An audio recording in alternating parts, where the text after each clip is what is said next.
Ang pagtitiwala ay parang sugal na kailangan mong tayaan. Ilang beses mong pag-iisipan dahil oras na maibigay mo na ang lahat kapag natalo ka.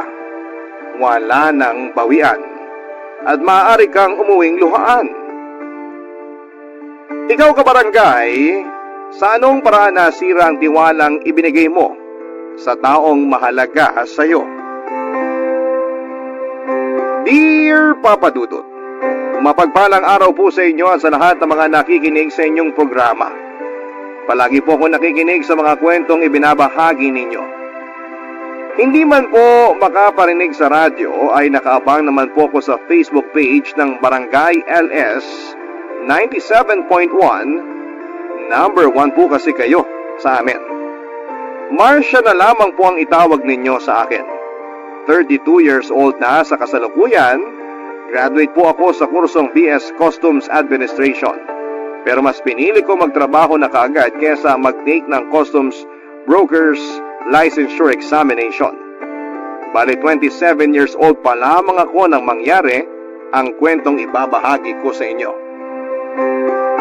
Nagtrabaho po ako noon bilang call center agent at nag-invest din sa maliit na business ng kaibigan ko.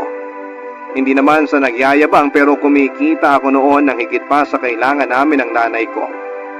Nag-iisa lamang akong anak at lumaki sa istriktong patakaran ng aking ina. Tawagin niyo na lamang po siya bilang Aling Laura. Nagtatrabaho siya bilang healthcare worker sa barangay kaya madalas din siyang abala at wala sa bahay. Isa nga po sa mga natutunan ko sa kanya ay ang pagiging mapagpakumbaba palagi. Nagsisimba rin kami every Sunday at hindi nakakalimot na magdasal. Nakatira kami sa isang magulong compound kaya sanay na ako sa kaliwat kanang bangayan at ingay. May pagka-boyish ako at mahilig ako maglaro ng basketball. Minsan pa nga ay nakakalaro ko yung mga tambay sa amin. No boyfriend since birth po ako at umabot na nga ako sa edad na 27 na hindi man lang natutong lumande dahil ang focus ko noon ay nasa career ko lamang at kung paano ako makakabawi kay nanay. May mga nagkakagusto rin naman sa akin at sumusubok naman ligaw pero hindi ko naman sila natitipuhan. Medyo pihikan po kasi ako, Papa Dudut. Hindi naman po ako pangit. Naisasali rin naman ako sa mga pageant sa barangay noon. Matangkad po ako, morena at may pagka-chinita, Papa Dudut. Kahit NBSB po ako ay meron naman akong matagal ng hinahangaan. At ang tanging koneksyon ko na lamang sa taong yon na matagal ko nang hindi nakikita ay ang gay best friend kong si Paul. Mas matanda ako ng 2 taon sa best friend ko na isang online seller at nagmamanage ng kanyang milk tea shop kung saan ako nag-invest, Papa Dudut.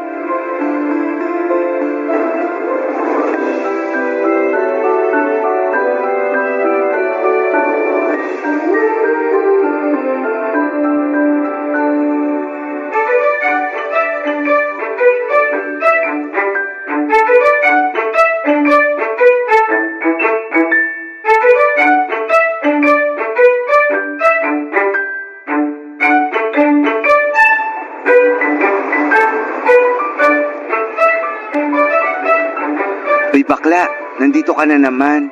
Di ba dapat natutulog ka na? Asa ka pang makakatulog ako doon? Sa ingay ba naman ng mga kapitbahay? Hay! So ano, paiikliin mo na lang ang buhay mo kaya di ka na matutulog, ganon. Dami namang sermon. Tinalo mo pa nanay ko ah. Seryoso ako, bakla ka. Kung ayaw mong matulog, maghanap ka na lang ng jowa. Lumandi ka naman. Napaka-boring ng buhay mo, Marcia. Hay! Nasabi ko na sa'yo nagagala ako sa Sunday eh. Sama ka na. Nako, hindi na. Makahanap ka lang ng jojowain. Sobrang happy na ako for you. Kasi naman, 27 ka na, no? Hindi ka na bumabata. Ito naman, ipamukha talaga ang edad. Hindi lang edad. Aba, galawin mo naman ang baso. Baka mag-lock na yung cave mo down there. Sayang naman kung di man lang madidiligan. Alam mo, nakakaloka na yung mga sinasabi mo. Nakakahiyang isipin. Tsaka feeling ko, di pa talaga ako ready para dyan. Gusto ko, ibibigay ko lang yung una ko sa taong gusto at mahal ko. Yung pakakasalan ako. Ang drama naman ng beshi ko. Sige na nga, di na kita pipilitin. Baka mamaya basahan mo pa ako ng Bible verse. Ikaw, yung bunganga mo talaga. Sa ginagawa mo kasi, tatandang dalaga ka na lang talaga. Bigyan mo rin naman ang sarili mo ng pagkakataong pumasok sa isang relasyon. Sumubok ka lang. Hay nako, bahala ka dyan, Paul. Basta ako, masaya na ako sa buhay ko. May boyfriend man o wala. Ay sus, sinasabi mo lang yan dahil wala pang dumarating. Ah, siya nga pala, naalala mo pa si Joshua? Joshua? As in si... Oo, yung kababata nating crush na crush mo noon. Balita ko, nakauwi na raw from Cebu. Nachika sa akin ng nanay niya nung bumili ng milk tea rito. Nandyan daw sa kanila ngayon para magbakasyon. Ano, gusto mo ba siyang makita? Ha? Makita? Ayun, tingnan mo to. Biglang nautal. Siguro may gusto ka pa rin dun, no? Ano ka ba? Wala na kaya. Ang tagal na nun Saka, ang tagal ko na rin siyang di nakikita. Baka mamaya, may girlfriend na pala siya o asawa. Dami naman agad sinasabi. O siya, ako na ang magsasabi sa'yo. Wala pa. Wala pa siyang jowa. Mag-isa lang naman siya nung umuwi. Nakasalubong ko pa nga kagabi after ko magsara nitong shop. Talaga? Ano? Nagkwento ba siya sa'yo? Sus, yan ba yung wala nang gusto? Mukhang excited ka na makita ulit si Joshua. Paul naman Baka may makarinig sa'yo rito na nakakakilala sa kanya. Nakakahiya. Bakit ba takot na takot ka? Wala namang masama kung magiging close kayo ni Joshua o kahit maging kayo pa. Yun ay kung single nga talaga siya. Sa'yo naman walang duda. Kilalang kilala kita mula ulo hanggang paa. Parang hindi pa kasi ko handang makita siya Hala siya. Makareact, kala mo ex si Joshua. Alam mo kasi, sa liit nitong lugar natin, imposibleng hindi kayo magkita nun. Alam ko naman, pero kasi nakakahiya talaga Paano kung nalaman pala niya nun na nagkagusto ko sa kanya? Ano ka ba? Past is past. Maliban na lang kung aamin ka ulit ngayon. Uy, namumula siya. Uy, tumigil ka nga dyan. Kaibigan din natin yun. Ano ka ba? Mas close nga lang kayo. Tama na nga yung drama mo. Eto na, tatawagan ko na. Invite kong mag-dinner para magkita na kayong dalawa. Ha? Paul, wag na. Ayan, nagre-ring na.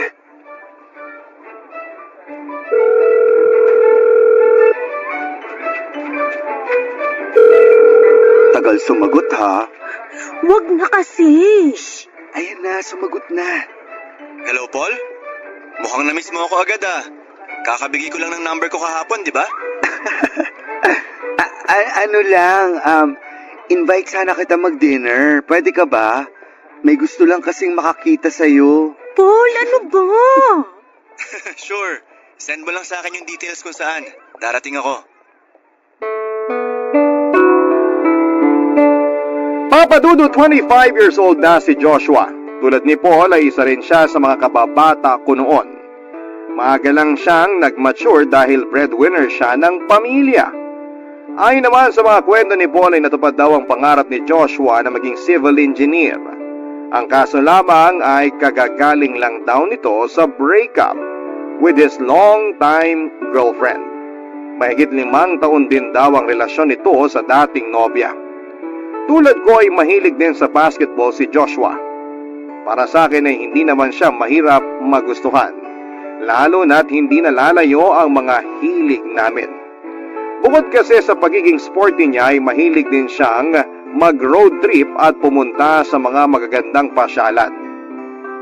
Nakaramdam ako ng pinaghalong kaba at excitement dahil sa inaasahan kong muli naming pagkikita ni Joshua. Nang muli kaming mag-usap ni Paul tungkol sa dinner ay nakiusap ako na kung maaari doon na lamang kami sa bahay niya dahil alam niya rin kung gaano ka-istrikta si nanay pagdating sa mga bisita. Ayaw din kasi noon ng masyadong maingay sa bahay. Sa muling pagkikita namin ni Joshua ay hindi namin naiwasang magkahiyaan sa isa't isa. Halos hindi ko magawang makapagsalita nang dumating siya sa bahay ni Paul. Mas tumangkad kasi siya at mas lalong gumwapo. Yung simpleng dinner po namin, Papa Dudut, ay nauwi sa isang inuman. At doon ay tila nabawasan ang hiya ko sa muli naming pagkikita ng aming kababata na matagal ko na ring hinahangaan, Papa Dudut.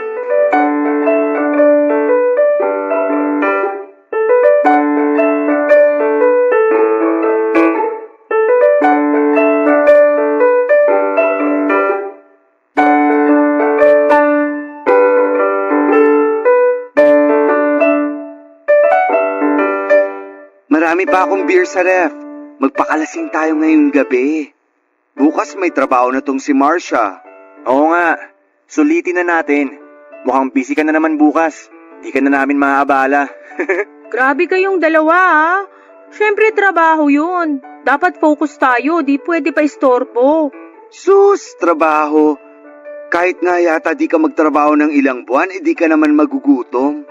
Parang tong si Papa Josh. Mukhang malaki na rin ang ipon. Kita mo ba yung magandang kotse sa harap, Marsh? Sa kanya yun. Grabe, paldo-paldo na tong Frenny natin. Siyempre matagal ko rin pinag-ipunan yun. Alam mo naman pag breadwinner, family first. Diba, Marcia? Ha? Oo. Grabe ha, ako ang kausap tapos biglang titingin kay Marcia. Iba rin. Saka, kanina pa ako may napapansin sa inyong dalawa. Tagal ko rin kasing hindi nakausap tong si Marcia.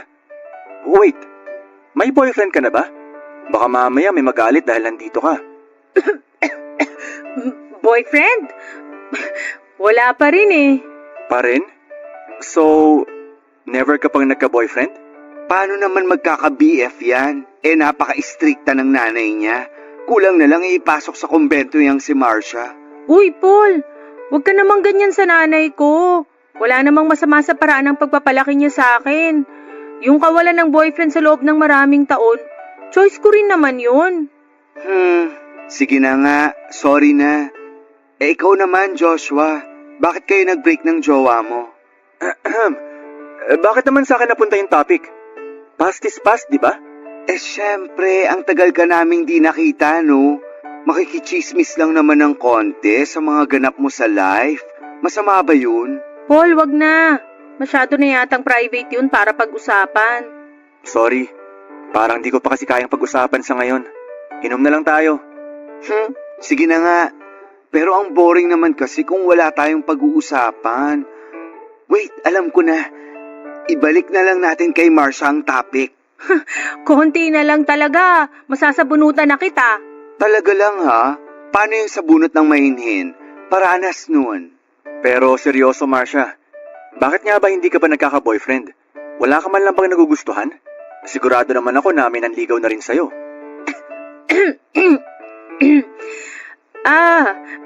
Meron naman akong nagugustuhan. Pero hindi siya nanligaw eh.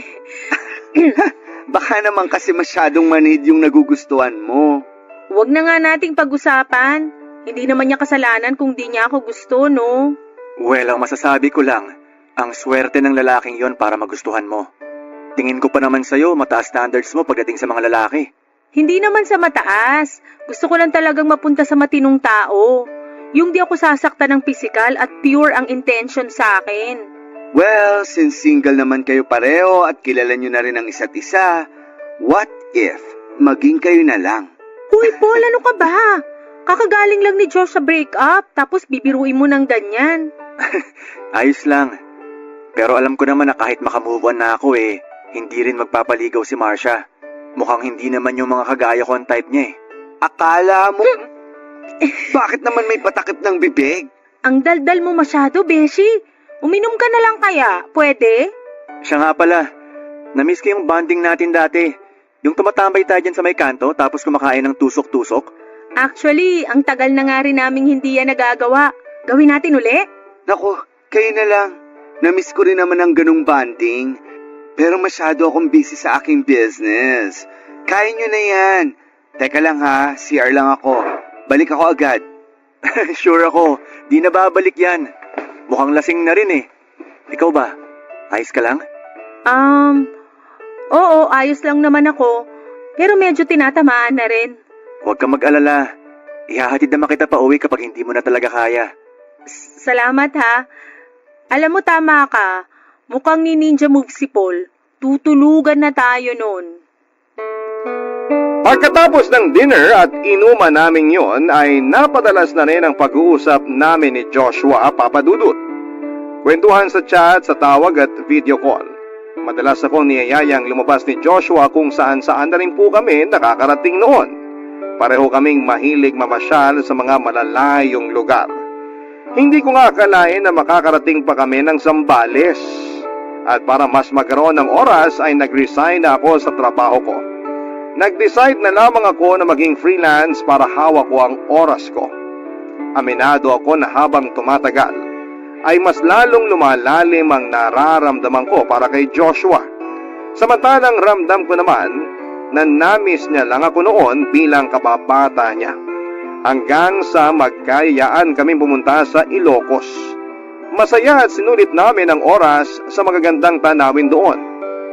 Pero hindi naman namin inaasahan na magkakaproblema ang kotseng dala ni Joshua habang nasa kalagitnaan kami ng biyahe pa uwi. Nag-check-in kami sa pinakamalapit na motel para doon na lamang muna magpalipas ng gabi habang pinahatak ni Joshua sa pinakamalapit na talyer ang kotse niya para ma-repair. Buti talaga at may bukas pa na mga oras na yon.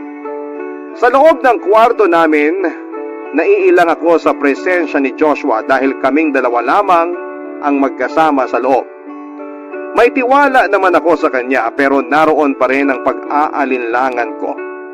Lumipas naman ang gabi, natulog lang talaga kami pero noong ilang oras na lamang bago kami mag-check out, ay saka pa may nangyari sa aming dalawa. Bagamat may pag-aalinlangan ay pumayag pa ako dahil gusto ko naman siya papadudot. Isa pa ay nasa tamang edad na rin kami ng mga panahon na yon para gawin ang mga bagay-bagay na yon, papadudot. Barangay Love Stories. Barangay Love Stories. Papadudot, wala akong pinagsabihan tungkol sa namagitan sa amin ni Joshua. Kahit kay Paul na best friend ko dahil natatakot ako sa maaaring maging reaksyon niya. Isa pa ay hindi ko rin naman gustong may makaalam na si Joshua ang nakauna sa akin noon. Habang tumatagal, ay mas lalo pang ang napadalas ang pag-uusap at pagkikita namin. Bagay na hindi na ginagawa ng ordinaryong magkaibigan lamang. Minsan pa ay pumupunta siya sa bahay para magdala ng mga putahing siya mismo ang nagluto. May mga pagkakataon namang mga paborito naming street food noong bata pa kami ang pasalubong niya. Hindi naman nag-isip ng kung ano si nanay tuwing bumibisita si Joshua dahil alam nitong magkaibigan kami. Sa dalas ng pagkikita namin ay naulit pa ang mga nangyari sa amin sa motel.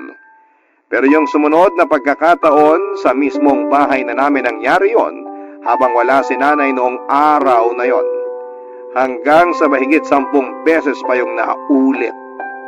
Kung tutuusin, ay matatawag na nga kaming friends with benefits. Magkaibigan kami pero higit pa roon ang ginagawa naming dalawa. Ni minsan ay hindi nagparamdam si Joshua na may balak siyang ligawan ako. Sweet lang talaga siya at maalaga. Dama ko na matapos niya akong makuha ng ilang beses, kaibigan pa rin ang tingin niya sa akin. Papadudot.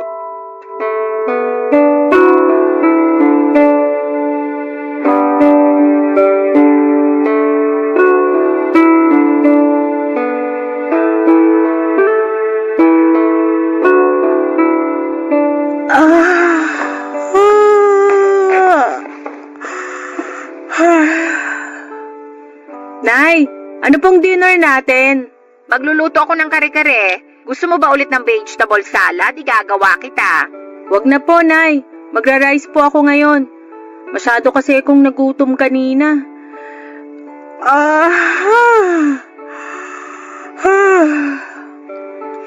Upo muna ako rito, Nay, ah. Panoorin na lang kita sa pagluluto. Bakit parang antok na antok ka? Ano bang ginawa mo kanina? Trabaho po, Nay. Dami ko po kasing ginawa kanina kaya hindi ako ganong nakatulog. Babawi na lang po siguro ako mamaya. Masyado mo namang sinubsob ang sarili mo sa trabaho, anak. Ayos pa rin naman tayo. Sumusweldo rin naman ako. Kaya huwag mong abusuhin ang sarili mo. Huwag niyo na pong isipin yun, Nay. Ayos lang po talaga ako. Madadala naman po to sa tulog. O sige, maupo ka lang dyan. Ay, siya nga pala. Mukhang napapadalas yung kababata mong si Joshua dito ah. Ha? Po? Bumibisita lang naman po, Nay. Saka nagpapadala rin daw po si tita ng pagkain. Bumibisita? Wala ka namang sakit. Nay naman eh, nagmamagandang loob lang po yung tao. At saka hindi naman po siya nagtatagal dito. Kaya nagtatagal o hindi pa rin magandang tignan na madalas siyang narito sa bahay. Lalo't kayong dalawa lang ang naiiwan. Pero Nay, wala naman po kaming ginagawang masama. Nagkukwentuhan lang naman po kami rito tapos uuwi na siya. Kwentuhan? Umamin ka nga sa akin, Marsha. Ano ba talagang estado ninyong dalawa? Magkaibigan lang po kami. Alam kong nasa hustong edad ka na. Pero hindi pa rin mawawala sa akin ang kagustuhang gabayan ka. Maaaring kaya mo nang magdesisyon ng mag-isa. Pero sa ating dalawa, ako ang mas maraming karanasan kesa sa'yo. Naranasan kong masaktan ng sobra noon at ayokong danasin mo rin yon. Gusto ko po si Joshua. Matagal na. Pero hindi po ako sigurado kung ganun din ang nararamdaman niya. O kita mo na? Tapos hinayaan mo pang mapalapit ka sa kanya ng husto. Kung may manliligaw po ba sa akin, Nay, hindi niyo napipigilan? Hindi niyo na ba ako pagbabawalan? Hindi sa pagbabawalan kita. Kinikilatis ko lang muna sila ng maigi para masigurong sa mabuting tao ka mapupunta. Hindi ba't yun naman ang palagi kong sinasabi sa'yo? Iyon na nga po eh. Parang lahat na lang din ayaw nyo. Baka nga tama si Paul. Tatandang dalaga na lang talaga ako. Hindi kita pinagbabawalang magkaroon ng boyfriend. Pero sana, huwag ka masyadong magpapadala sa emosyon mo. Hindi ko gusto ang Joshua na yun para maging boyfriend mo. Tapos, ang unfair nyo po. Pinayagan nyo akong magka-boyfriend pero hindi naman ako pwedeng magdesisyon kung sino. Nakakasakal po yun, Nay. ganun ba? Ganun ba ang tingin mo sa ginagawa ko? Sinasakal kita? Opo, Nay. Dahil lahat na lang, kailangan nyo pang idikta sa akin. Nay, 27 na po ako. Ilang taon na lang magte-30 na ako. Nagsasawa ka na ba sa mga pangaral ko, Marsha? Hala, sige. Kung ayaw mo nang makinig sa akin, gawin mo na lang kung anong gusto mo. Nay naman, unawaan nyo rin naman po ako. Ayokong ganito tayo. Gusto ko lang din namang maranasang maging masaya. Gusto ko ring maranasang magmahal. Hindi tayo magiging ganito kung maayos kang magdesisyon. Basta, hindi mo ako mapipilit dyan sa gusto mo. Hindi ko gusto yung Joshua para sa'yo. Iba talagang pakiramdam ko sa lalaking yun eh. Malakas ang kutob ko na may tinatago siyang kung ano. Ay, ewan, bahala ka. Kung makikipagrelasyon ka sa kanya tapos nasaktan ka, huwag kang iiyak sa harap ko ha. Dadagukan talaga kita. Sa kabila ng pagtutol ni nanay ay patuloy pa rin akong nakipagkita kay Joshua Papadudut. Hindi ko magawang tanggihan si Joshua tuwing nag-aaya siyang lumabas. Meron ding mga araw na ako ang nag-invite sa kanya. May mga pagkakataong lumalabas kami para mag-check-in sa motel, kung saan ay paulit-ulit na may nangyayari sa amin. Hindi ko na rin pinag-isipan ang madalas kong paggastos noon tuwing lumalabas kami. Nahihiya rin kasi ako na palaging si Joshua lamang ang naglalabas ng pera. Masaya naman ako sa ganong klase ng setup namin, Papadudut. Wala kaming relasyon pero madalas kaming magkasama at naroon kami tuwing kailangan namin ang isa't isa. At dahil madalas na akong inuumaga ng uwi ay palagi na rin akong pinagsasabihan ni nanay. Alam kong kahit na hindi niya sabihin ay alam na niya kung ano ang nangyayari tuwing lumalabas kami ni Joshua. Pero hindi ko na lamang po pinansin ang mga sinasabi ni nanay. Alam ko pong nakakainis at marami sa mga nakikinig ngayon ang hindi nagustuhan ang ginawa kong yon. Pero masyado akong nadala sa pagmamahal na nararamdaman ko para kay Joshua ng mga panahong yon. First time ko kasing maranasan na maging ganon kasaya, kaya ini-enjoy ko na lamang ang bawat segundong kasama ko siya.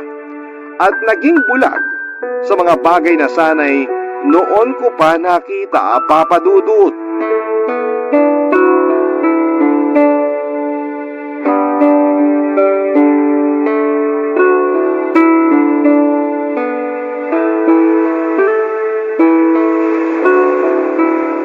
Ganda talaga dito sa tabing dagat, no?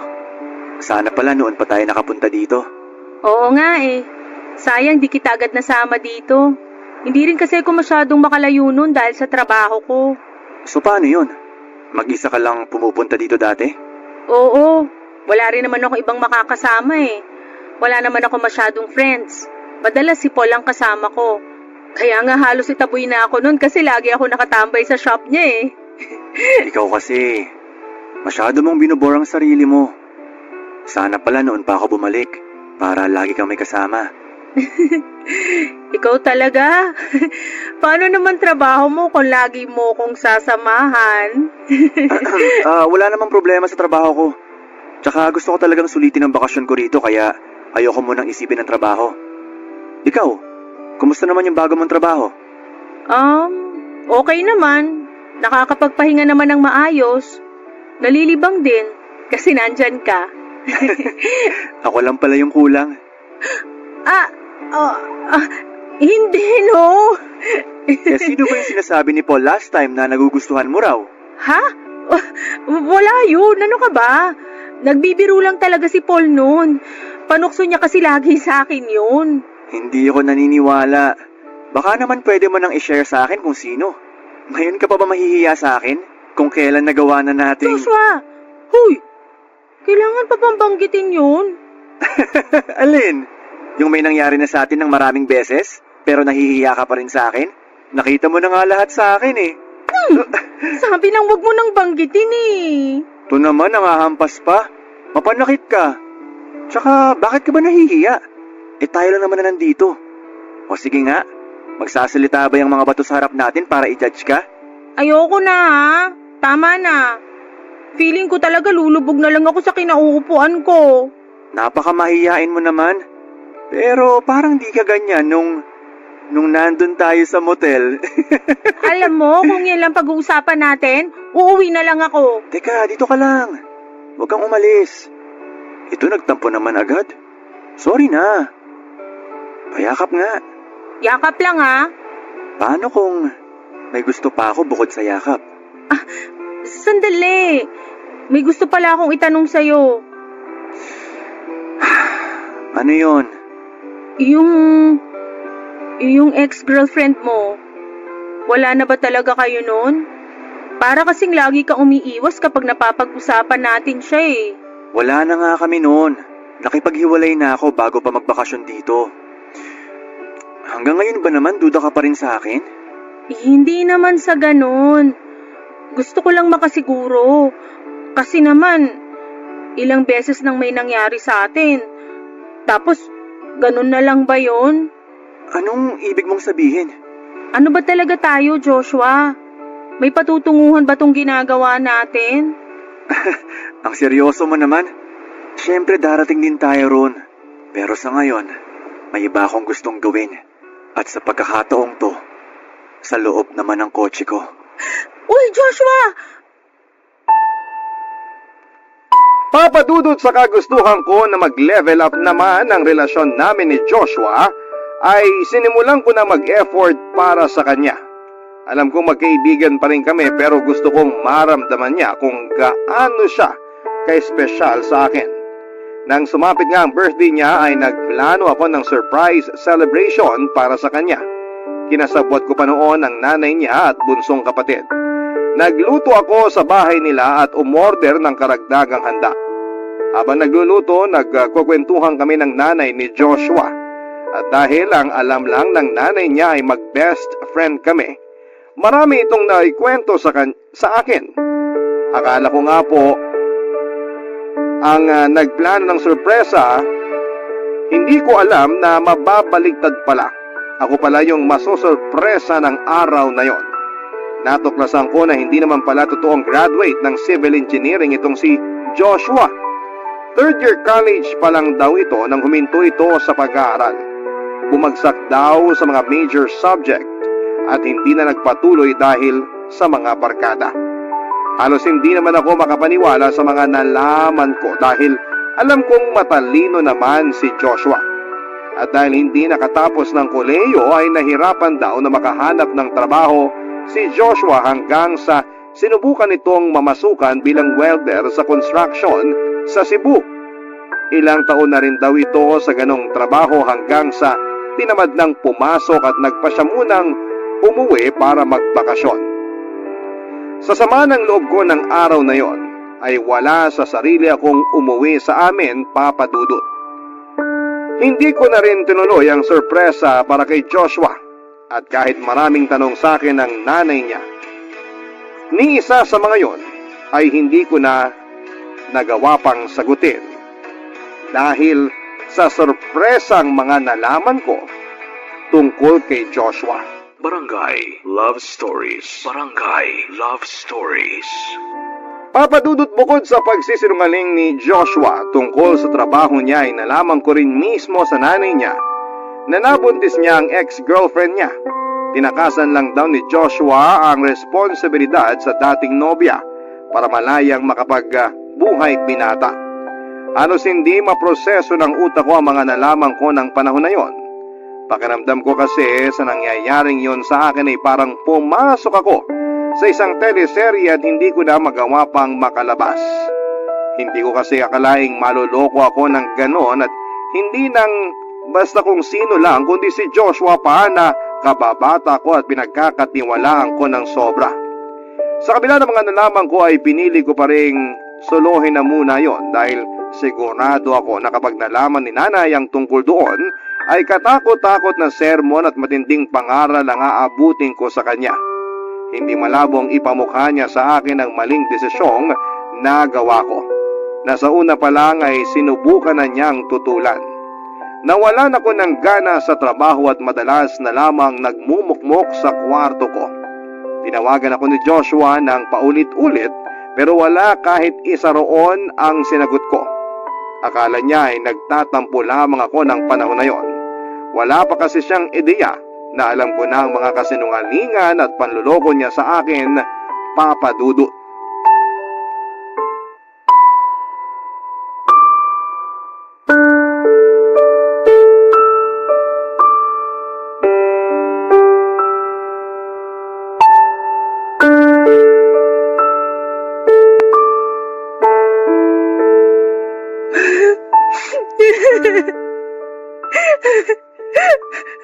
Ang tanga-tanga ko. Ang tanga-tanga ko po. Hindi ko alam kung paano ako nagtiwala sa kagaya niya ng ganon. Ikaw naman kasi. Nagpadala ka sa karupukan mo. Sinungaling siya. Manloloko. Gusto kong pagkakalmutin yung mukha niya. Ayoko na. Ayoko na siyang makita uli. Uy, bakla. Sorry ha. May kasalanan din ako sa'yo. Sana wag kang magalit sa akin. Bakit? Matagal mo na bang alam yon? Ha? Naku, hindi. Hindi sa ganun. Ano lang. Bale, nauna lang ako ng konti na malaman yung totoo. Pero hindi pa naman ganun katagal. Saka, hindi ko kasi alam nun kung paano ko sasabihin sa'yo eh. Lalo na nakikita ko kung gaano ka kasaya kay Joshua. Nagpakabaliw ako sa lalaking yun.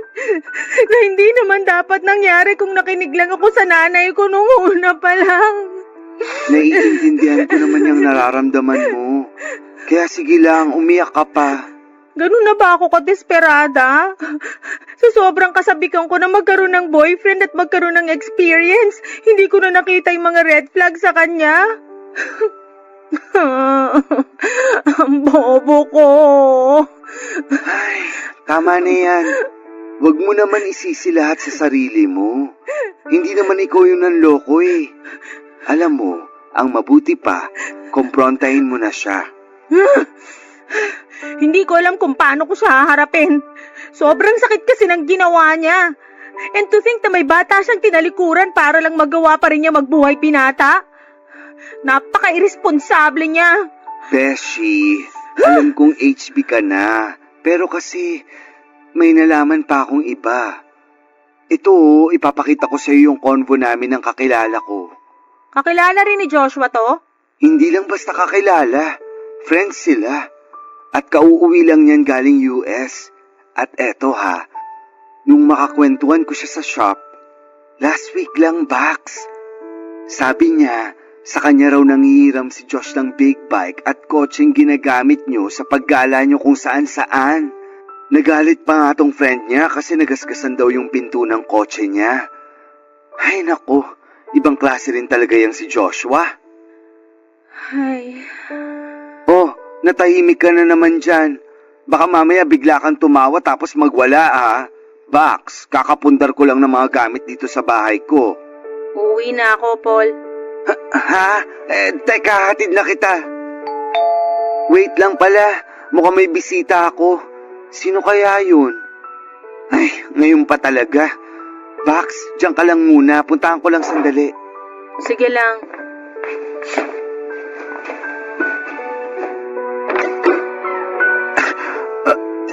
Joshua? Ikaw pala? Anong atin? Pasensya na sa istorbo, Paul. Nandiyan ba si Marcia? Pinuntahan ko kasi siya sa bahay nila. Pero sabi ni tita wala naman siya ron. Baka raw nandito. Wala siya rito. Paul, sige no. Pakausap naman sa kanya, please. Hindi naman ako ang magdedesisyon kung kakausapin ka niya o... Ay, ayun na pala siya. Paul, sige na. Sa labas na lang kami mag-uusap. Okay, sige. Ikaw, Joshua, sumunod ka sa akin. Marcia, ano bang problema? Bakit ayaw mo akong kausapin? Ang kapal ng mukha mong magtanong? Sa tingin mo kakausapin pa kita matapos kung malaman lahat ng panloloko mo sa akin? Panloloko? Ano bang sinasabi mo? Huwag ka na nga magpaka-inosente dyan. Gusto mo bang isa-isahin ko pa mga kasinungalingan mo? Sige, unahin na natin yung ex-girlfriend mo na tinakbuhan mo matapos mong buntisin. Ha? Paano mo nalaman? Sa nanay mo mismo. Ngayon ka magsinungaling sa akin. Sabihin mong hindi totoo lahat ng nalaman ko. Grabe ka, Joshua.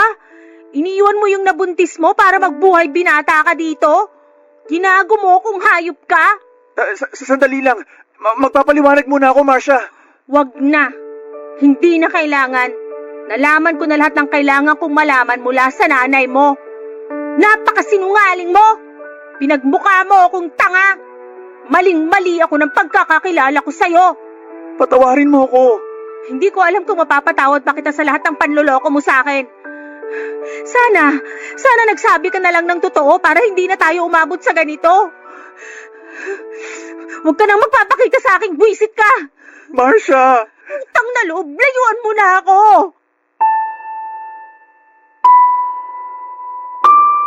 Papadudot sa kabila ng sinabi kong wag na siyang magpapakita sa akin ay patuloy pa rin niya akong pinupuntahan sa bahay para kausapin.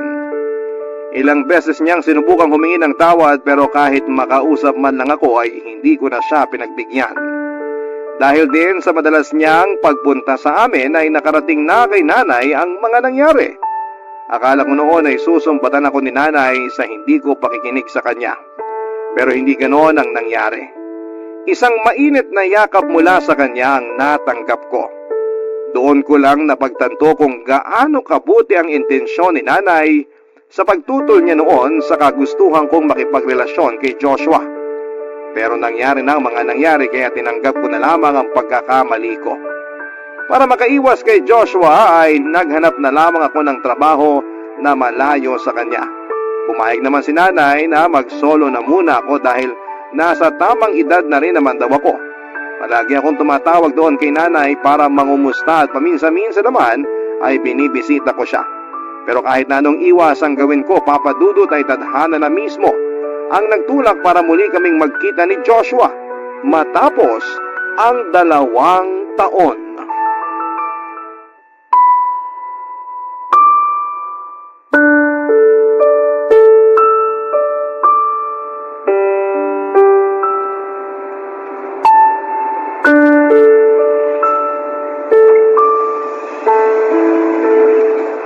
Marcia? Joshua? Anong ginagawa mo rito sa terminal? Pinauwi ako ni nanay. Namimiss na raw kasi ako. Hinihintay ko na lang yung paalis na bus. Ikaw?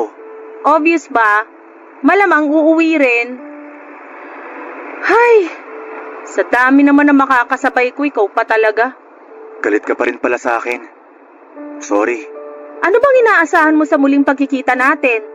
Sasalubungin kita ng yakap at tatadta rin ng halik? Tanga ka ba? Naiintindihan ko naman kung galit ka pa sa akin. Hindi rin kita pipiliting patawarin na ako. Buti alam mo. Sungit mo na talaga. Pero kahit hindi ka interesado, gusto ko pa rin magkwento. Ayokong makinig sa mga kwento mo. Pwede ba lumayo-layo ka sa akin? Naaalibadbaran ako sa presensya mo eh. Wala naman ako nakakahawang sakit. Tigilan mo nga yung drama mo. Di bagay sa'yo. Nakahanap na nga pala ako ng trabaho. Di ko naman tinatanong. Alam kong hindi. Kaya nga magkukwento na lang ako eh. Tsaka para na rin di ka mainip habang naghihintay. 30 minutes pa hihintayin natin eh, bago dumating yung bus. Siguraduhin mo lang na may sense yung kwento mo ha. Kasi kung wala, lumipat ka na ng pwesto. Yung malayo sa akin. Ang sungit talaga. Parang ibang Marcia na tuloy yung katabi ko. Masungit pero maganda pa rin. Ano ba? Hindi ako nakikipagbiruan sa'yo ha. Ito naman, masyadong seryoso.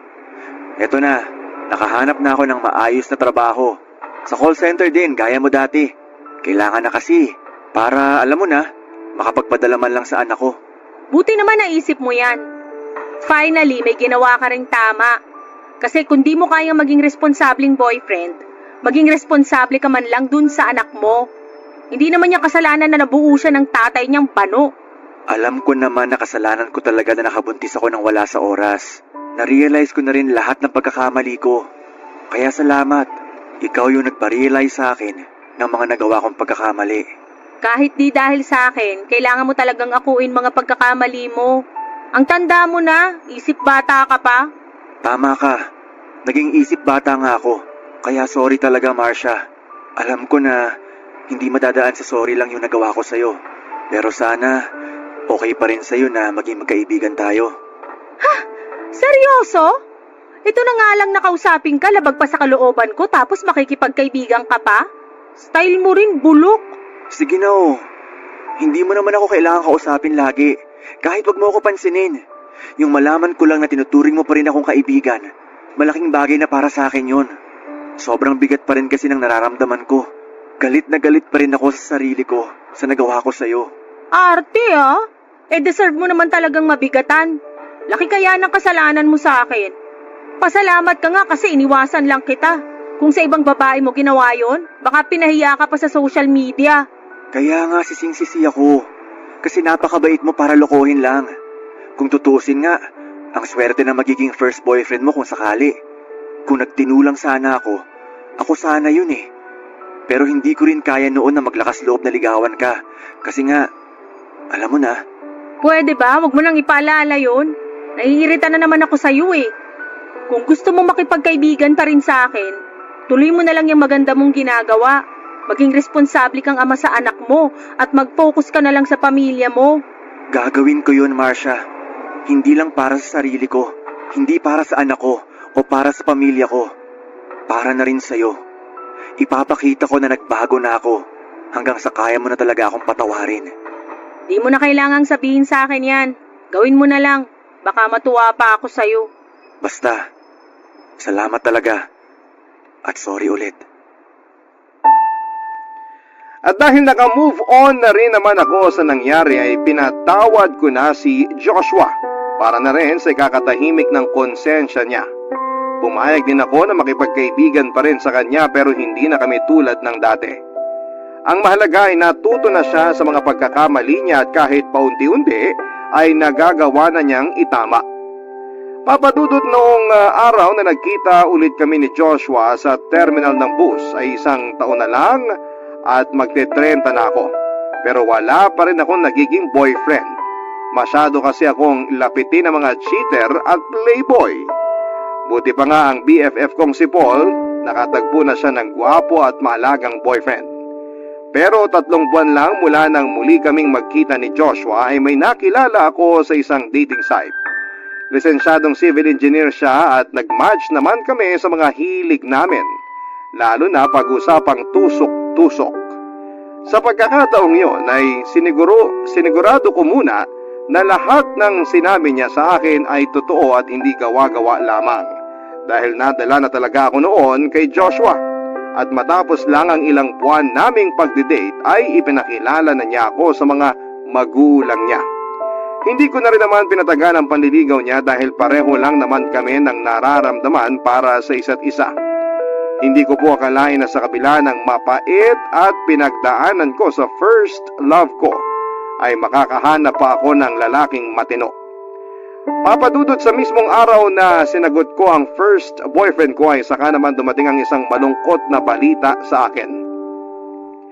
Wala na raw si Joshua. Naaksidente raw ito habang nagmomotor. Umuwi ako sa probinsya para makiramay sa pamilyang naiwan niya. Kasama ko ang boyfriend ko noon at sa kabila ng pagluluksa ay naging masaya naman para sa akin ng nanay ni Joshua. Nagpasalamat pa siya sa akin noon dahil sa halip daw na gantihan ko ang ginawang panluloko ng anak niya ay mas pinili ko na lamang na magpatawad. Sa ngayon ay masaya po ako sa love life ko, Papa Dudut. Engaged na rin kami ng boyfriend ko at malapit ng ikasal. Maraming salamat po, Papa Dudut, sa pagbabahagi ng kwento ko at maraming salamat din sa lahat ng mga kabarangay natin na nakinig at taus-pusong nagpapasalamat din po ako sa Barangay Love Stories para sa pagkakataong may bahagi ito. Hindi masama ang magpaganda at maging maalaga sa sarili. Ang mahalaga ay masaya ka at walang tinatapakang tao sa klase ng buhay na iyong pinili. Ikaw, kabarangay, paano mo ipinakikita ang pagpapahalaga mo sa iyong sarili? Dear Papa Dudut, mapagpalang araw po sa inyo at sa mga kabarangay nating laging nakatutok sa inyong programa. Dante na lamang po ang itawag ninyo sa akin, Tubong, Pangasinan. Libangan na po namin ang pamilya ko ang pakikinig sa Barangay Love Stories bukod sa panonood ng mga programa sa GMA7.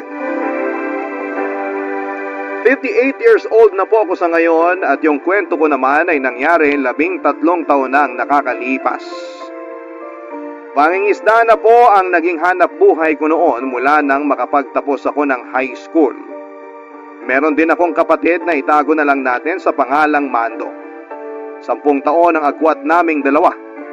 Pareho kami na napilitang magtrabaho sa murang edad pa lamang at hindi na nakapagtapos pa ng pag-aaral dahil ulilang lubos na kami.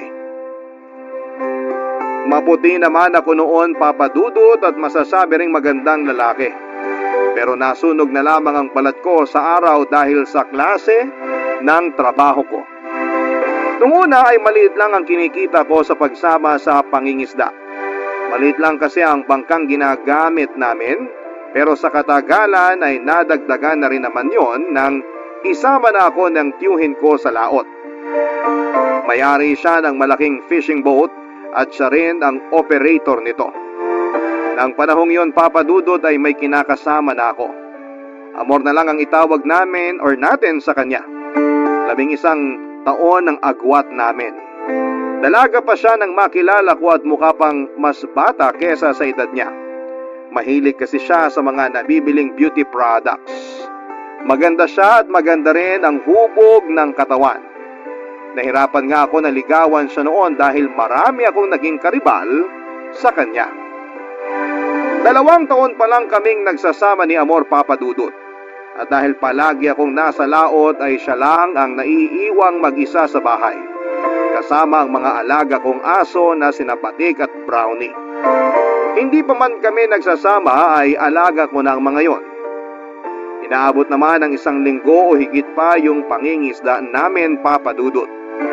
Pinakikisuyuan ko na lamang noon si Mando na paminsan-minsan ay bumisita sa bahay at doon na rin matulog para may makasama si Amor. Pero dahil sa trabaho nito ay bihira lang din itong makauwi. Konduktor kasi ng bus si Mando. Kadalasan ay doon na ito nakikitulog sa bahay ng kasamahan nito sa trabaho. Hindi naging madali para sa akin na palagi akong malayo kay Amor, Papa Dudut. Pero tiniis ko ang lahat para makaipon at nakontento na lamang sa ilang araw na nagkakasama kami noon bago umalis para muling sumama sa pangingisda, Papa Dudut.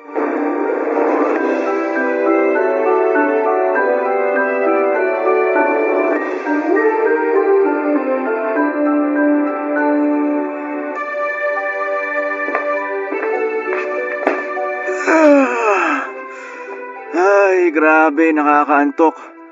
Ang sakit pa ng buong katawan ko sa pagbubuhat ng mga isda kanina. Makaupo nga muna dito sa sofa.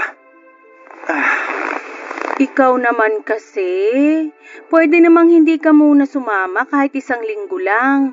Pero masyado mong inaabuso yung sarili mo sa trabaho. Tingnan mo, tinanghali ka na ng uwi. Kung di ka pa nga dumating dadala na sana kita ng pananghalian dun sa fishport. Ano, gusto mo ba imasahe kita? Aba, syempre hindi ko tatanggihan yan. Pero mas maganda kung mamayang gabi na lang. Para pagkatapos ng masahe, alam mo na, sexy time naman. Gusto ko yan. Yan ang gusto ko sa'yo eh. Wala nang arte-arte pa. Ay, teka, may bibigay nga pala ako sa'yo. Mukhang alam ko na kung ano yan. Excited na ako. Ikaw talaga. Ito yung parte ko sa pinagbentahan ng isda kanina. Malaki-laki na rin to. Sa susunod maipapaayos na rin natin tong bahay. Ipapatiles ko na rin yung sahig natin para di ka na mahirapang magpunas araw-araw. Talaga? Naku, salamat, mahal ah. Ayaw mo talagang napapagod ako. Dahil dyan, anong gusto mong iluto ko para mamayang hapunan? Ayoko muna ng isda ngayon. Nilagang baboy na lang siguro para makahigop ako ng mainit na sabaw. Sus, yun lang pala eh. Samahan ko na rin yan ng pork chop para ganahan ka mamaya. O siya, bihis muna ako para makapamalengke na. Pwede bang mamaya na? Halika muna. Dito ka muna sa tabi ko. Usap lang tayo sandali. Namiss kita eh. Sus, pwede naman yan mamaya. Kahit magdamag pa kung gusto mo. Mamaya ka na umalis. Marami pa namang oras para mamalengke ka eh. Pero baka wala na akong maabutan na sariwang karne sa palengke kung hapon pa ako pupunta. Mahal naman. Kahit ilang minuto lang. Sige na nga, ikaw talaga. Minsan na nga lang maglambing eh. Oh, eto na nga, uupo na sa tabi mo. Kumusta ka naman dito habang wala ako? Wala bang nanggugulo o nangungulit sa'yo? Wala naman. Alam mo namang tahimik dito sa atin. Tapos karamihan pa nga ng mga nasa paligid mga kamag-anak mo lang din. Kaya nga ang dami ring nakikialam eh. Nakikialam? Sino namang nakikialam sa'yo, mahal? Naku, hayaan mo na. Kaya ko na yun. Ikaw ba? Kamusta yung pakiramdam na walang katapusang tubig lang yung nakikita mo sa laot? Okay naman. Kahit minsan nakakainip din. Tsaka namimiss kasi kita kaya excited laging umuwi. Sandali. Nasaan yung isa nating aso? Si Brownie. Nandun sa labas. Pagala-gala lang naman yung isang yun. Umuuwi lang pag nagugutom na. Siyempre. Alangan naman magtrabaho yun. Hindi naman yun ang ibig kong sabihin. Si Batik, nakita mo ba sa labas? Oo, nakita ko. Pero ba't ganun? Parang namamayat yung isang yun. Naku, parang may sakit kasi yung aso mong yun. Ay, bakit ba kasi puro na lang yung mga alaga mo yung pinag-uusapan natin? Sus, ito naman. Huwag mong sabihin nagsiselos ka sa mga aso natin. Ha? Hindi, no? Kung hindi, yakapin mo nga ako.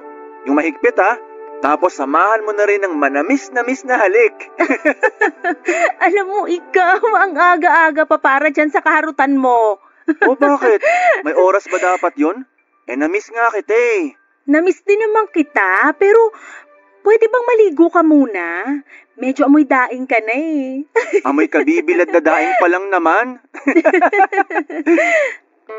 Papadudot nung una ay ayos lang sa akin kahit minsan ay napapabayaan na ni Amor ang mga alaga naming aso at yung ibang gawain sa bahay. Alam ko naman na naghahanap buhay din siya noon kaya hindi yun naging problema sa aming dalawa. Pinapaalalahanan ko na lamang siya at pinagsasabihan sa maayos na paraan para maiwasan yung hindi namin pagkakaunawaan.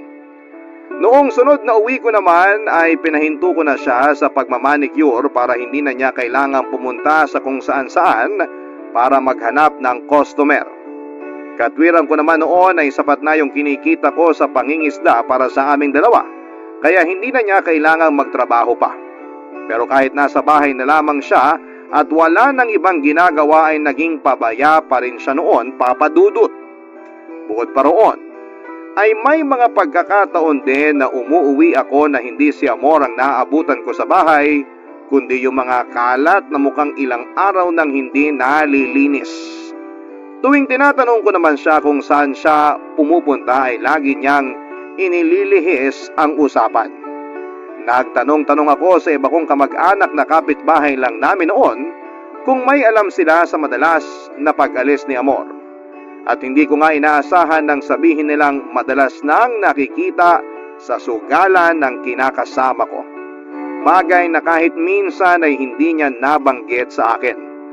Doon ko na rin nalaman, papadudot, ng perang iniipon namin ay unti-unti na niyang inuubos sa pagsusugal.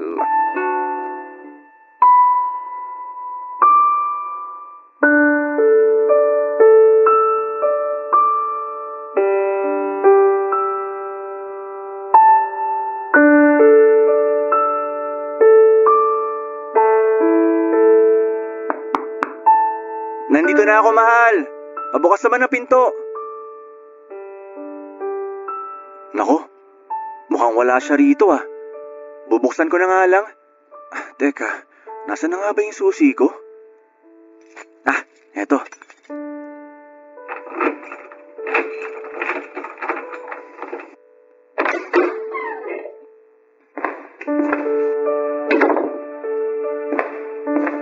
Nasaan kaya yung babaeng yun? Teka, anong amoy yun? Parang nabubulok na. Anak ng tokwa! Ang daming kalat naman ito. Di man lang ba siya naglilinis ng bahay? Ay, pagod na nga sa pangingisda, ako pa maglilinis. Pambihira talaga. Mahal, anong ginagawa mo rito? Nagka-problema yung bangka, kaya napaaga ako ng uwi. Ikaw, saan ka galing? Ako? Dyan lang. Pumunta lang ako sa bahay lang ng kaibigan ko. Sa bahay lang ng kaibigan mo, posturang-postura ka. Ikaw naman, masama na bang mag-ayos ngayon? Siyempre, nasanay naman talaga ako nagpapaganda bago lumabas ng bahay. Masama na ba yun ngayon? Wala akong sinasabing masama magpaganda. Ang sa akin lang, bago mo sana gawin yan, asikasuhin mo muna tong bahay. Tinan mo, ang dami ng kalat. Pati mga maruruming damit kung saan-saan na lang nakalagay. Ang init naman agad ng ulo mo. Sige na, magbibihis lang ako, tapos lilinisin ko na yung mga kalat na yan. Gusto mo? Pati ikaw, linisan ko na rin. Para namang sinabi mo ng napakadumi ko. Naku, hindi. Ano ka ba? Hindi naman yun ang ibig kong sabihin. Bakit ba kasing init-init masyado ng ulo mo? Magtatanong ka pa? Ikaw kayang umuwi ng pagod na pagod, tapos dadatnan mong walang tao sa bahay, tapos ganito pa kakalat. Mahala, medyo nakaka-offend na yan. May inaasikaso lang kasi talaga ako, kaya lagi akong wala dito sa bahay. Ano ba yung inaasikaso mo? Yung para sa bago kong negosyo. Nagpapaluwagan kasi kami nung kaibigan ko para mapaikot pa yung perang iniipon natin. Di ba't sinabi ko naman sa'yo na hindi mo na kailangan gawin yun? Ako nang bahala sa mga gastusin dito sa bahay. Oh, yung mga aso wala na naman. Buhay pa ba ang mga yon? Ano kasi, si Batik hindi na umuwi rito. Si Brownie naman nandun sa likod ng bahay. May sakit yata. Pambihira naman, Amor. Hindi mo man lang ba hinanap? Hinanap ko. Pero hindi ko na kasi nakita. Baka, napagtripan na ng mga tambay. Ano na naman kaya mong gawin dito? Mukhang lahat na lang napapabayaan eh. Pasensya ka na. Alam mo namang wala akong hilig sa mga hayop eh. Saka nangangagat yung mga aso mo. Ang hirap pa amuin eh. Paano nga aamo sa'yo kung di mo naman pinapakain? Hindi naman mahirap gawin yun eh, pero hindi mo pa rin magawa. Samantalang sa pag-aayos mo, ilang oras ang inuubos mo para lang magmukha kang ganyan. Teka nga lang, Dante. May problema ka ba sa pag-ayos ko? Wala nga. Wala akong pakialam kahit maghapon ka magpaganda. Basta yung mga alaga natin, mapakain mo sa tamang oras at makapaglinis ka naman ng bahay. Ganun lang kasimple. Kasi kung kukuha pa tayo ng katulong para gumawa ng mga yon, kailan pa tayo makakaipon ng papaayos nitong bahay? Oo na, sige na.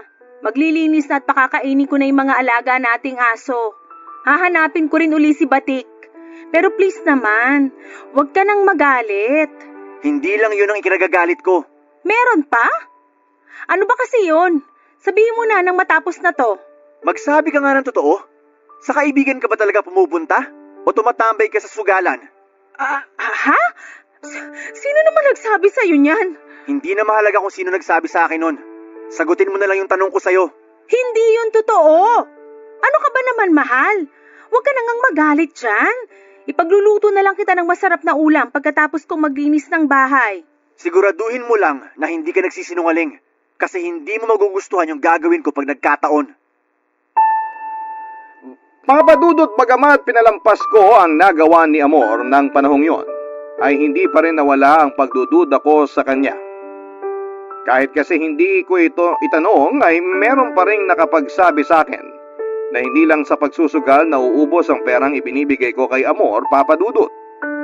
Bukod sa pagbili ng kung ano-anong produktong pampaganda ay sumasali na rin siya sa mga paluwagan na mga imported at may kamahalang bag para masunod ang luho niya.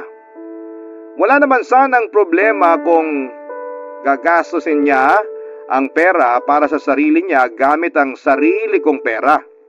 Pero ang hindi ko matanggap noon ay yung pagpapabayaan niya sa bahay at unti-unting paglayo ng loob niya sa akin. Kahit na hindi niya sabihin ay ramdam ko noon na may nagbago na sa kanya. Hindi lang sa kilos at pananamit kundi pati na rin sa pakikitungo niya sa akin. May mga pagkakataon kasi na parang pinandidirihan niya ako. Dumagdag pa sa mga iniisip ko ang usap-usapang nakarating sa akin na meron daw lalaking kinikita si Amor tuwing umaalis ako. Guwapo raw ang lalaki at mukhang may kaya sa buhay. Pero dahil mas matimbang ang pagmamahal ko sa kanya ay binaliwala ko noon ang mga naririnig ko at mas naniwala na lamang sa sinasabi niya. Inudyukan na rin ako ng tiyuhin ko na magkaroon ng sariling anak para meron ng pagkakaabalahan si Amor. Sa kagustuhan kong magkaroon na rin ng anak ay kinausap ko si Amor at sinabi ko sa kanya ang mga plano ko. Hindi lang para makabuo kami ng sarili naming pamilya, kundi dahil wala na akong nakikita pang ibang babae na makakasama ko habang buhay. Maliban sa kanya, ng panahong yon, papadudot. Barangay Love Stories. Barangay Love Stories. Papadudot, pumayag naman si Amor na magkaanak na kaming dalawa. Ikinatuwa ko naman yon dahil akala ko ay tututol siya sa ideyang yon. Naging sabik na lagi ako tuwing uuwi mula sa ilang araw na pangingisda dahil inaasahan ko na noon na mabubuntis na ang kinakasama ko. Sa sobrang excited ko ng panahon na yon ay hindi pa man buntis si Amor, ay pinaghandaan ko na ang mga gastusin para sa panganganak niya. Wala naman akong bisyo kaya hindi yon naging mahirap para sa akin. Hindi rin po ako ng bababae kahit minsan ay hindi maiwasang mapalapit ako sa tukso dahil sa mga kasama ko sa pangingisda na medyo makalokohan sa buhay. Nakailang subok na rin kami noon ni Amor na magkaanak. Mag-iisang taon na kami naghihintay at umaasa na mabubuntis siya pero nabigo kami ng panahon na yon. Nang patignan ko siya sa doktor ay maayos naman ang resulta at malusog din siya kaya walang nakitang dahilan kung bakit hindi siya mabuntis. Pero nung ako na ang nagpatingin sa doktor, Papa Dudut, ay halos gumuho ang mundo ko nang malaman ko na baog pala ko. Mababa raw ang sperm count ko kaya hindi kami makabuo, Papa Dudut.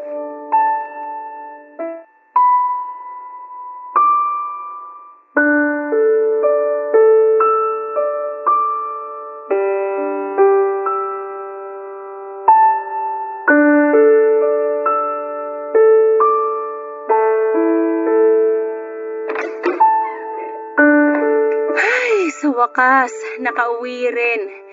Nakakapagod. Halos 2 oras din yung biyahe natin mula Alaminos hanggang dito sa Infanta.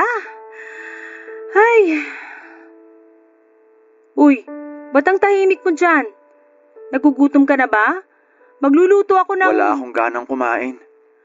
Ay, nako. Iniisip mo ba yung sinabi ng doktor? Huwag mo na kasi masyadong isipin yun. Ay, nakakapanlumo lang kasi talaga. Excited pa naman ako magkaanak tayo tapos ako naman pala yung may problema. Huwag ka namang ganyan sa sarili mo. Wala naman may gusto nun. Kahit naman ako, umaasa rin na mabubuntis ako pero ganun talaga eh. Mukhang hindi talaga para sa atin yun. Hindi lang kasi nang inaalala ko, mahal. Baog ako.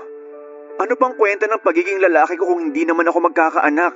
Tumigil ka nga dyan. Hindi lang naman sa pagkakaroon ng anak na susukat ang pagiging lalaki ah. Mabait ka, responsableng tao at wala pang bisyo. Hindi ba pwedeng maging sukatan yon? Hindi eh. Noon ko pa gusto magkaroon ng sariling pamilya. Pero hindi ko pa nahahanap ang babaeng gusto kong makasama ng pangmatagalan. Tapos ngayong nahanap ko na, tsaka naman... Mahal naman. Pwede naman tayong mag-ampon kung gugustuhin mo lang. Hindi mo naiintindihan, mahal. Ang bigat kasi para sa akin nun eh. Yun na lang sana yung maipagmamalaki ko. Yung balang araw, may matatawag ako na anak ko. Yung sariling dugo at laman ko talaga. Nagsuggest lang naman ako. Yun na lang kasi yung alam kong paraan. Maliban na lang kung magkakaroon ng himala. May punto ka naman eh. Naiintindihan ko naman yung sinabi mo. Pero kahit kasi malaki naman ang kinikita ko sa pangingisda, hindi pa natin kakayanin yung gasto sa legal na proseso ng pag-aampon. Eh pwede namang hindi na lang idaan sa legal na proseso ah. Sino bang nagsabi sa'yo niyan at paniwalang-paniwala ka naman? Nabanggit sa akin ni Chong dahil nagplano na rin siyang mag-ampon noon. Hindi lang magastos kundi matagal din yung proseso. Hindi naman kasi basta-basta yun gaya ng iniisip mo eh. Hindi yun kagaya lang ng pagkupkup ng mga napupulot na aso sa kalye. Na kapag inuwi mo, pinakain at inalagaan, sa'yo na. Eh ano nga gagawin natin? Magdasal. Huwag muna tayong tuluyang panghinaan ng loob at isipin agad na mag-ampon. Naniniwala ako na pwede pang magkaroon ng milagro, mahal. Milagro? Seryoso ka ba? Oo, seryoso ako sa sinasabi ko. Ipagdarasal ko yun. Hindi ka naman siguro aakyat sa tuktok ng bundok tapos saka mo isisigaw yung hiling mo, no? Kahit ano pa yung pinaka-weirdong bagay na pwede kong gawin, gagawin ko, mahal. Dapat nga binatili na yung anak ko sa edad kong to. Pero wala eh. O sige, hindi kita pipigilan sa kung anumang balak mong gawin. Kung sa ganung paraan gagaan yung loob mo. Kahit libutin ko pa siguro lahat ng simbahan dito sa Pilipinas, matupad lang yung hiling ko. Walang kaso sa akin yun. Mahal, magpahinga ka na lang kaya muna. Hindi nga pahinga ang kailangan ko. Kahit buong 1 linggo pa akong matulog, hindi mawawala sa isip ko yung nalaman ko. Alam mo, naiintindihan ko naman yung pinagdaraanan mo ngayon. Pero sana, huwag ka naman sa akin magalit. Hindi ko rin naman ginusto na mabaog ka. Pumayag na nga ako na magkaanak tayo, di ba? Pwede ba? Mamaya na lang tayo mag-usap. Sige, Kung gusto mo, kahit hanggang bukas pa tayo hindi mag-usap. Walang problema. Ang hirap kasi sa'yo. Gusto mo ikaw lang yung iintindihin. Palibhasa, hindi ikaw yung may kakulangan sa ating dalawa. Kaya madali para sa'yo na sabihin yan. Alam mo, mas mabuti pang ang di na lang muna tayo mag-usap. Mag-isip ka kahit hanggang kailan mo gusto. Papa Dudut, hindi lang yon ang huling beses na nagkaroon kami ni Amor ng pagtatalo. Hindi kasi naging madali para sa akin na tanggapin na hindi ako magkakaanak pa. At lagi niya ring ipinipilit noon na mag-ampon na lamang kami. Siguro kung meron man sa mga nakikinig ngayon yung pareho sa sitwasyon ko ay maunawaan din ang pakiramdam ko ng panahon na yon. Para kasi sa isang tulad ko na gustong magkaanak, parang katapusan na ng mundo nang malaman ko na baog ako. Ilang araw din akong hindi makausap ng maayos at nawalan din ng ganang sumama kina Chong sa pangingisda. At dahil naiintindihan naman nila ang sitwasyon ko ay hinayaan na muna nila akong magpahinga ng ilang linggo. Malungkot din ang naging Pasko at bagong taon namin dahil wala akong ganang mag-celebrate pa ng panahon na yon. Palagi lang akong nasa bahay samantalang si Amor ay hindi noon nawawala ng lakad. Hinayaan ko naman siya na makipagkita sa mga kaibigan niya kesa naman lagi na lamang kaming nagtatalo sa bahay. Sa mga araw-araw na nasa bahay ako, Papa Dudut, ay napansin ko ang pagbabago sa ikinikilos ni Amor. Mas napapadalas ang pag-alis niya ng bahay. Tuwing umuwi naman siya ay laging may dalang mga tsokolate o di gaya naman ay mga bulaklak. Tuwing tinatanong ko naman siya, ang sinasagot lamang niya ay bigay yon ng mga kaibigan niya. Hanggang sa umabot na nga na magkaroon kami ng pagtatalo, Papa Dudut.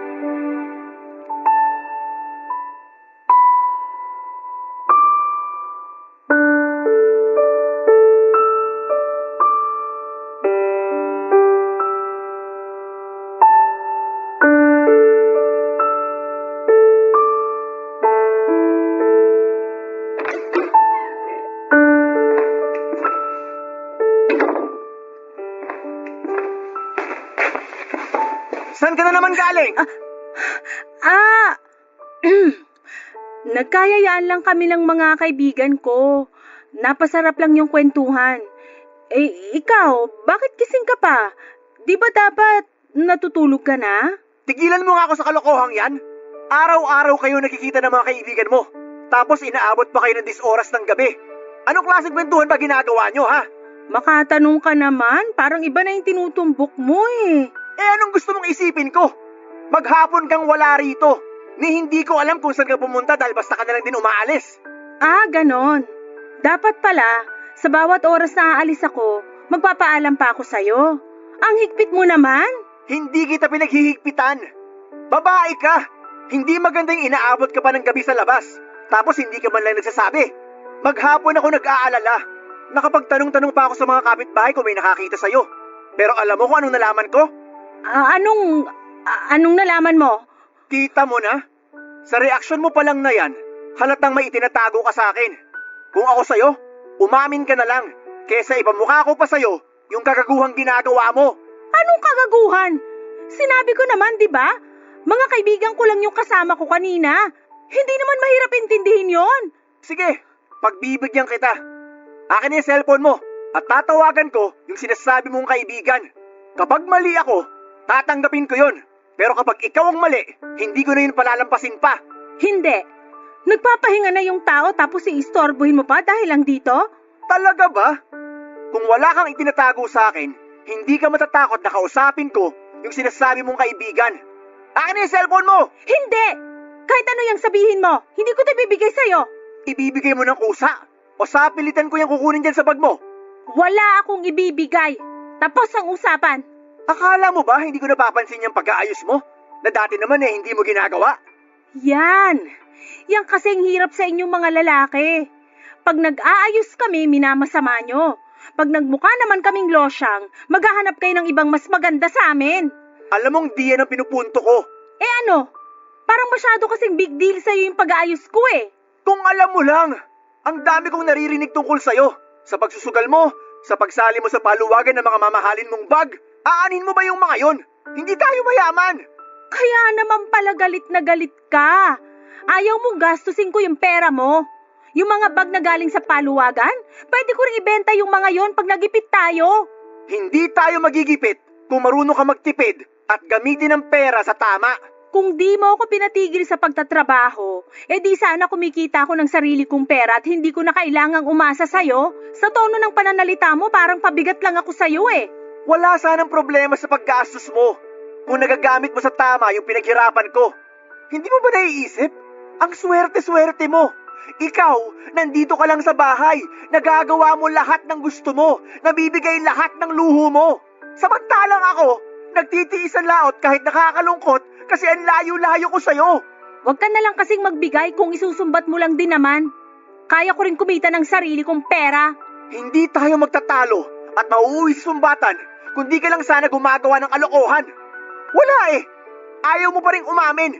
Kung ganito lang din naman tayo, mas makakabuti siguro kung lalayo muna tayo sa isa't isa. Yan ba yung gusto mo? Sige, walang problema. Ako na lang yung aalis. Dahil sa pagtatalo naming yon, Papa Dudut ay umalis ng bahay si Amor. Hindi ko alam kung saan siya pumunta at pansamantalang nakituloy mula noong umalis siya. Pero wala pang isang linggo ay bumalik siya at nagmakaawang patuloyin ko pa rin sa bahay ko. Hati ang emosyon ko noon dahil hindi pa rin nawawala ang galit ko sa ginawa niya.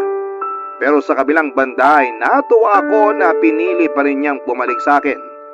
Hindi ko naman siya maitatangging mahal ko pa rin siya noong panahong yon.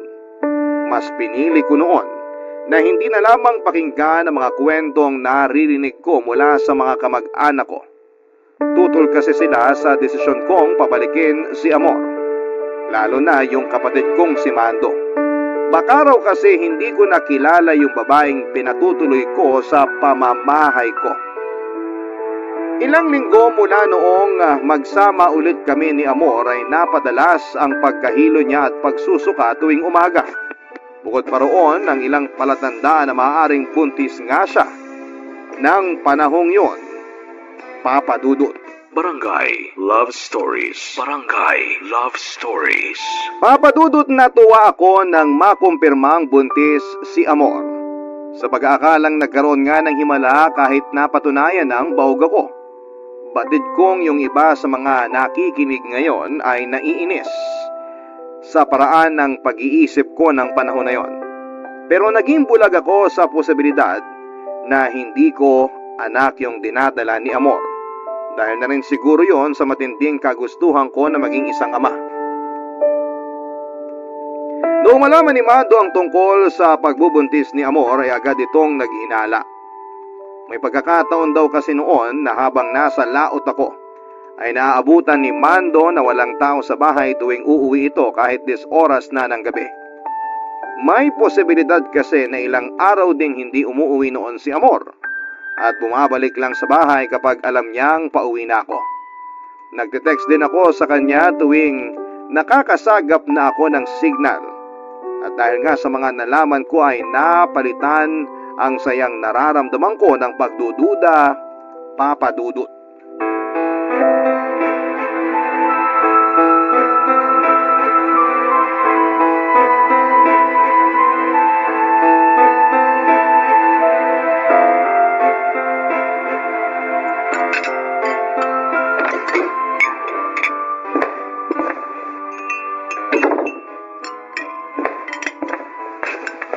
Oh, mahal!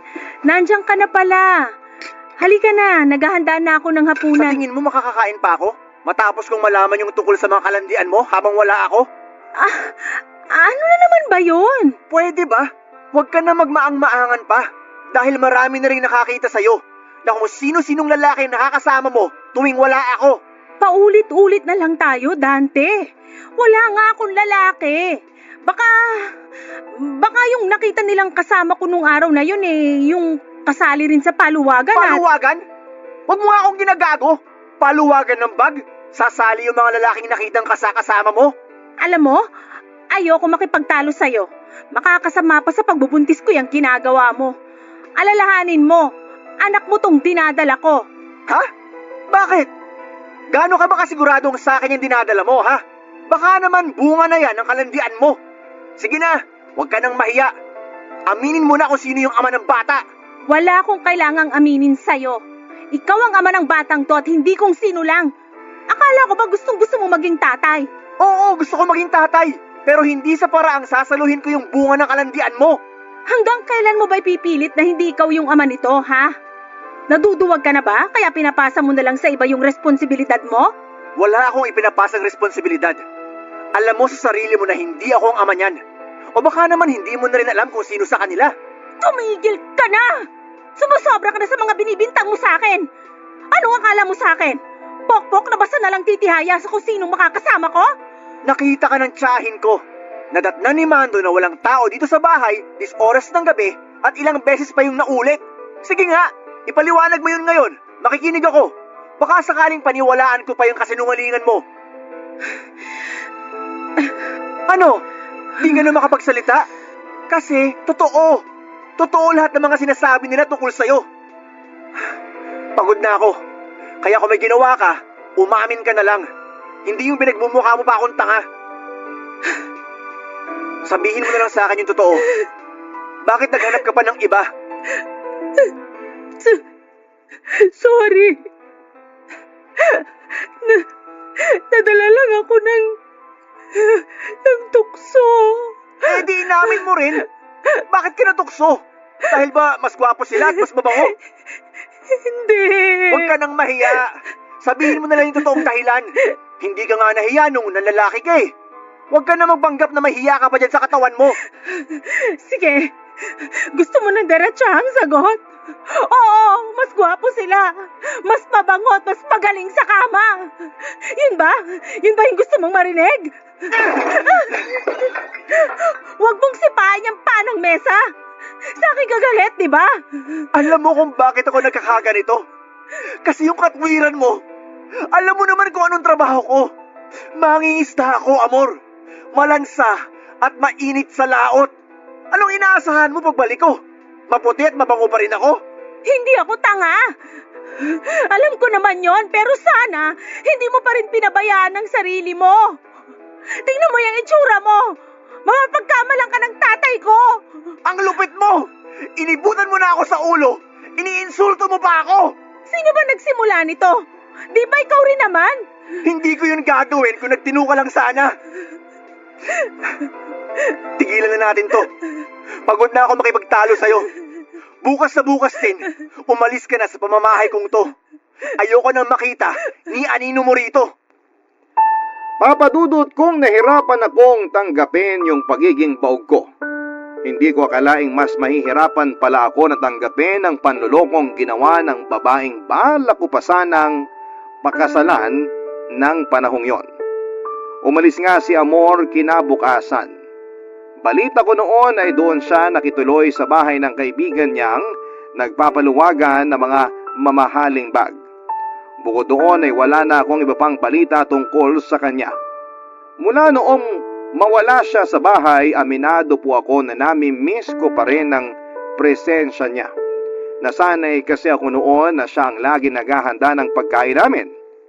Sa pagkawala niya sa bahay, siya namang pagbalik ng alaga kong aso na matagal-tagal na rin hindi umuwi.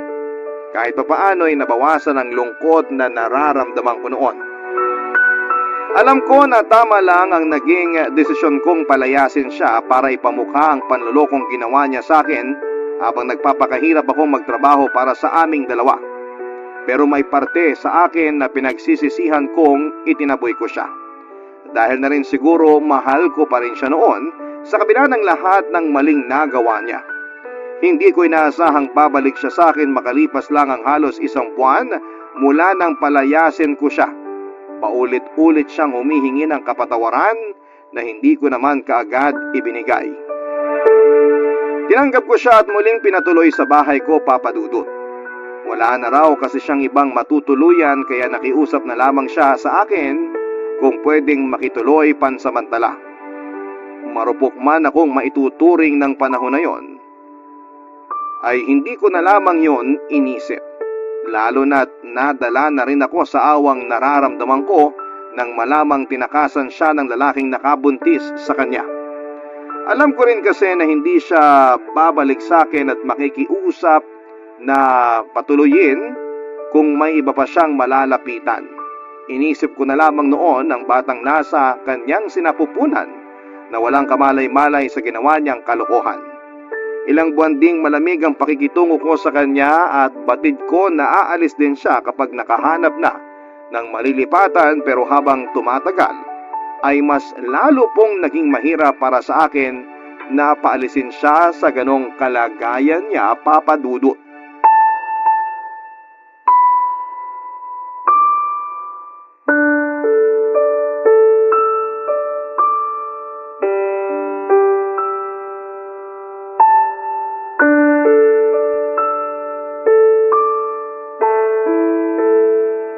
Mamaya mo na ituloy yung pagtutupi mo ng mga damit.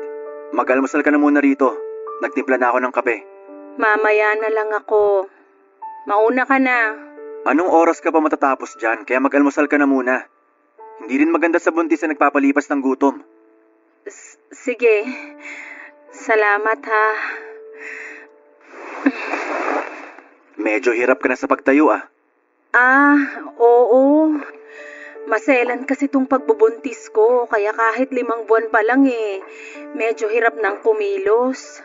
Sa susunod, hayaan mo na lang yung ibang mabibigat na gawain dito sa bahay. Gawin mo kung ano lang yung kaya mo. Dito ko na muna pauuwiin si Mando para may makakasama ka tuwing aalis ako. Pwede ka rin magpatulong sa kanya sa paglilinis dito. Ha? Naku, wag na. Kaya ko naman. Tsaka nakakahiya naman sa kapatid mo kung maaabala ko pa siya Pagod din yun sa trabaho. Hayaan mo na. Nakausap ko na siya kahapon. Mamayang gabi dito na yung tutuloy pagkagaling sa trabaho. Sandali. Alalayan na kita sa pag-upo.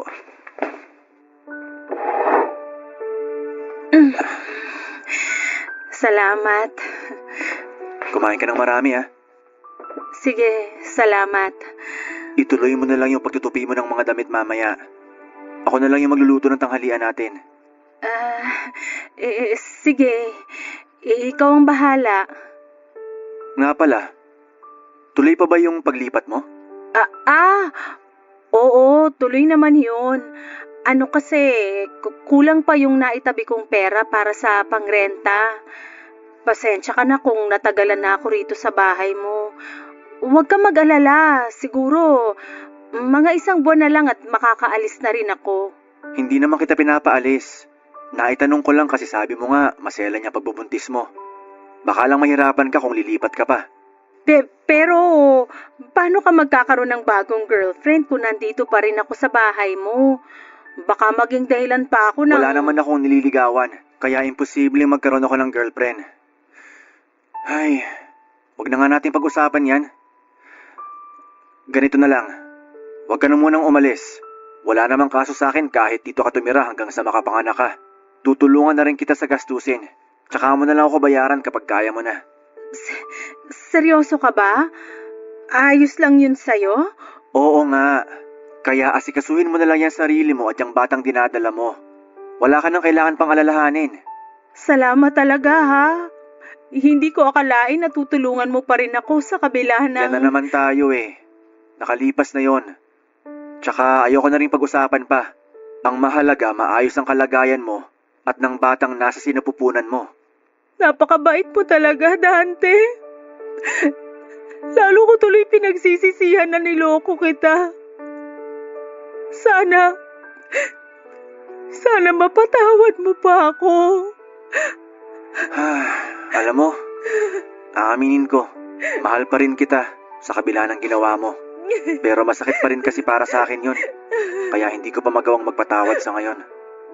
Ikaw, kung makakapaghintay ka, baka sakaling bumalik pa tayo sa dati. Yun kung ako pa rin ang gugustuhin mong makasama. Maniwala ka man o hindi, sobrang pinagsisisihan ko na lahat ng nagawa ko. At kahit tanungin pa ako ng 100 beses, ikaw pa rin yung gugustuhin kong makasama sa buhay. Kung ganon, bigyan mo lang sana ako ng sapat na panahon. Dahil sa oras na patawarin na kita, aayain na kita magpakasal. Kung hindi ka kayang panagutan ng ama niyang dinadala mo, aakuin ko ang batang yan. Aalagaan ko kayong mag-ina. Pero sana hindi ka na maghanap pa ng iba. Hindi na. Promise, hindi na. Magpapakatino na ako. Hindi lang para sa'yo, kundi para na rin sa magiging anak natin. Papa Dudut, tinupad naman ni Amor ang pangako niya na magbabago na siya. Ibinenta na niya mga mamahaling bag na nakuha niya mula sa paluwagan at itinabi ang pera para sa panganganak niya. Hindi naman nagtagal ay napatawad ko na rin siya, Papa Dudut. Hindi nga pala talaga ganon kadaling magpatawad kapag mabigat ang naging kasalanan sa iyo ng isang tao. Pero nang panahon na yon ay mas nangibabaw ang pagmamahal ko sa kanya. Doon ko kasi napagtanto na hindi ko pala kayang mapalayo sa akin si Amor. Hindi naman ako nagsisi na binigyan ko pa siya ng isa pang pagkakataon dahil maganda ang naging resulta nito.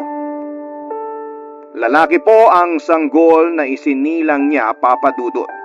At gaya ng pangako ko ay inako ko ang bata at inalagaan na parang isang tunay na anak. Pinalaki namin ito ng maayos at sinuportahan ko naman ang pag-aaral nito. Ikinasal na rin kami ni Amor nang magkaroon ng kasalang bayan sa amin.